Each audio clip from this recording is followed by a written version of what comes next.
I'm going to talk about Mercury and mantras. So I was writing last night in my book about Mercury's and mantras, like how are they connected and super connected to each other.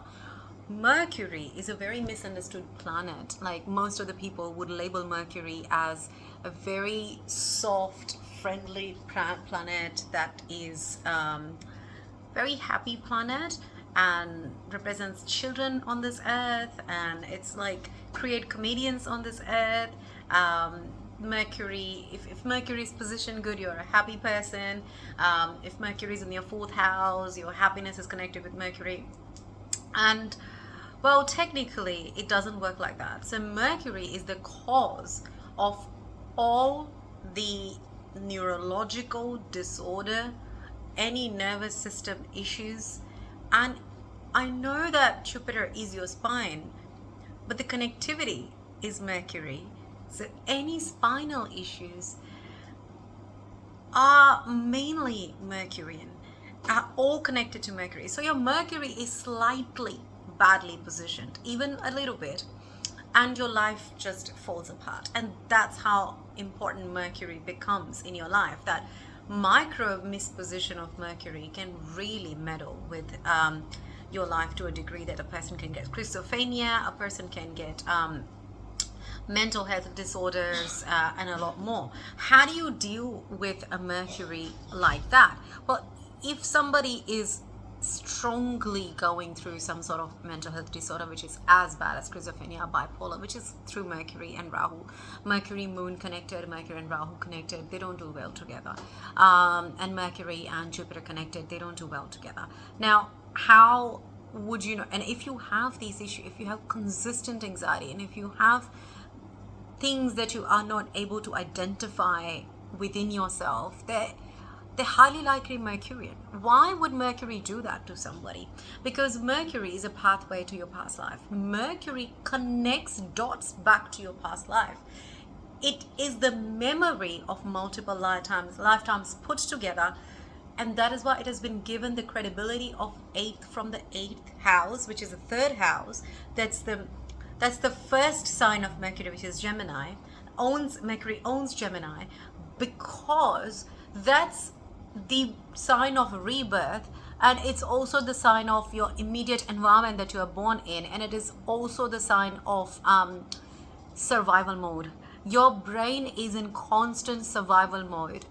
If your Gemini sign is highly afflicted, badly afflicted, doesn't have good aspects from very good planets sitting around it, Ketu there, and things like that, your brain cannot comprehend this life without fear. And that is the power of Mercury, that is given. Eighth sign is a sign of death, and 8 from 8 is rebirth, and it's Gemini, and that's given to Mercury. And then the Moltricon, which is the main sign of Mercury, where the Mercury is in the highest position or exalted position, is the sixth house.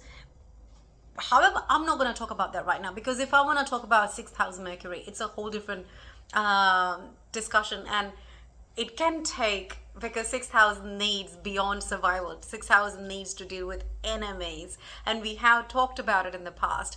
But if I go in that direction, sixth house is my favorite to talk about, because it's such an intense house that it can break person, or it can create, because if you defeat your enemies, you win. And if you win, you are the winner of the world. So if you conquer sixth house, the patal lok, or that's what we call the lower vibrations, you win the world. So we're not going to talk about that right now. And why do Mercury get the highest position there in its own house?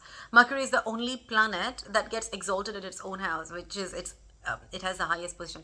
Other planets get exaltation of full strength, in other words, in different zodiac signs, in not their own zodiac signs. Their own zodiac sign, they work well, but they get the high position of full functionality in a different zodiac sign. So why do Mercury gets in its own?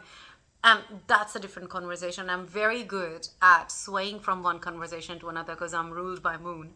So pardon me, I'm trying not to do that. How do we understand the third house Mercury, which is a Gemini Mercury, where it's in constant survival mode? And when that, and if that has ever been compromised in any of your past lives, if you have compromised somebody's survival in past life, your Mercury gets compromised. If you have karma towards your kids, you harmed children, children harmed you, in the, as in, like, children can't harm you, but you harmed children, or you were harmed as a child, then your third house is heavily afflicted. Mercury gets heavily afflicted, and the escape from that route is very hard. Um, there are things you can start doing to start releasing the energy of Mercury. And if this all relates to you, that your life looks like you have heavy karma towards children, any of your child have any autism, you have any mild disorders of nervous system, and also get, like, you just don't have social skills or whatever, that is all Mercurian.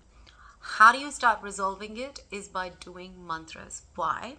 Because Mercury is also spoken words. Whatever I speak is Mercury, because that is my subconscious mind. It allows me to speak. Trees are Mercury, lungs are Mercury, breathing is a part of Mercury, not fully Mercury. When you start correcting Mercury, everything in your life starts correcting. So start donating to children, first of all.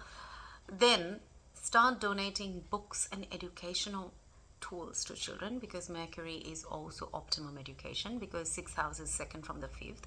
So optimal education. 5th house is also past life karma. So give it to children who are in the lower vibration frequencies, which means they are less privileged. Mantras, coming back to it, spoken words. Now mantras are also inward. An inward mantra is done in your mind without speaking. You can do either one, and they both will affect your Mercury and help it. In fact, this unspoken one will help Ketu, Moon, and Mercury. Triple whammy, and it's very powerful. So then you take up a mala, and I want to actually do a special episode for malas only, how never to repeat another mantras on a mala. Okay, when you're doing one mala, one mantra only, you dedicate that mala to that mantra, because I told you Mercury is memory. So malas, they remember the mantras that has been done on them. So if you are doing a mantra of Surya on it, or sun, and you are saying, like, Om Bhurvasvaha Swaha Tatsaviturvarenyam Bhargo Devasya Dhimahi Dhiyo Yonaha Prachodayataha. And if you are doing that, or Om Suryaya Namaha, simplified, Ram. That's it. You're doing one swar mantra, one word mantra, Ram. You don't repeat any other mantra on that mala. Mercury's memory, malas keep score. Okay. And once your mala will get stronger and stronger and stronger, by accumulating the energy of that mantra in that mala, your mala will start giving you mesmerizing results that you cannot imagine. So start with malas and go inward slowly. First start outward, so your vibration changes, and then go inward. You need 2 or 3 mantras based on your chart. Pick mantras based on your chart. Don't just randomly do stuff. If you pick a mantra based on your chart, then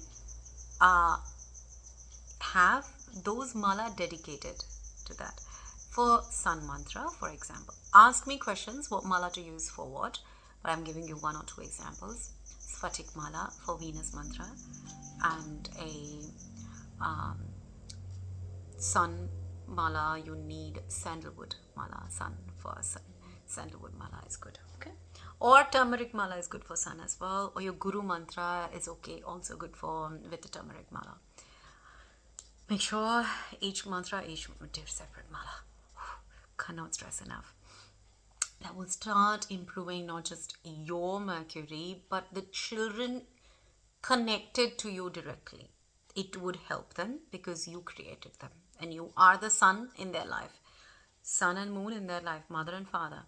So if you are a father or a mother, start doing the malas and it will help your children in return. And that is how it works. So I hope that I've explained myself enough in terms of how malas work.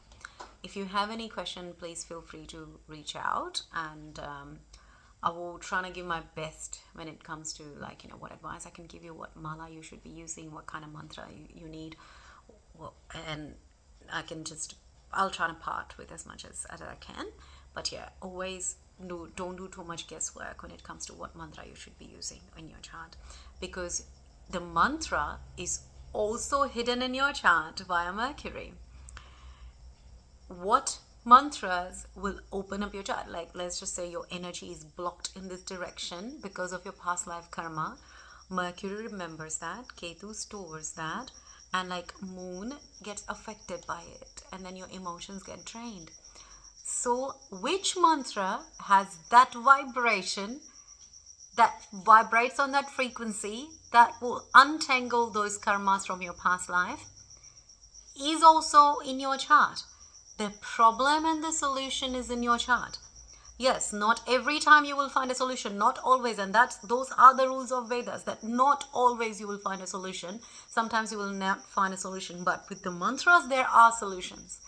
The mantra is always there. There is no other way, because everybody has a right to do mantras and yogas. So that's where we end with this one, and leave your questions here. I've been doing a lot of research on Mercury, and this one was really coming to me that I need to speak a bit more about mantras and malas. And I'm going to record a separate session for mantras and malas so that it doesn't all get mixed up. And anyone who has more elaborated questions for me can also, I can stress a little bit more on the mantras and malas, not only Mercury, but and how they work, what are the vibrations, how do you unlock, where are they hidden in your chart. That one I can do as a part 2 of this conversation. So cool. Thank you so much. And if you have any questions, please leave your comments below and send me an email. Thank you.